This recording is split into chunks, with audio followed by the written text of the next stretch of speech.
Hi, Mama Sir. Good evening. I am Kimberly Temple Fuentes, 24 years old from Taguig, Metro Manila.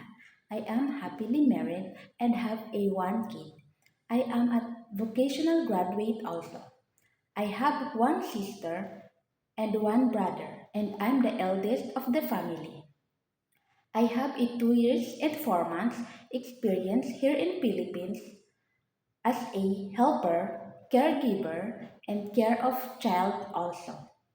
I serve 72 and 65 years old couple, 50 years old their son, and 1 year old their child.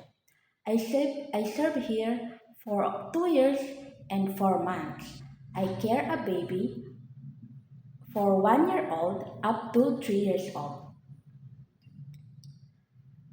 My duties are cleaning, cooking, washing clothes, ironing, pay, buy their bills, go to the market, and clean their motorcycles.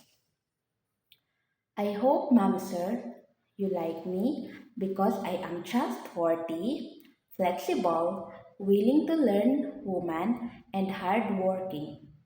I hope I will work with your family for how many years as soon as possible, Mom Sir. Thank you.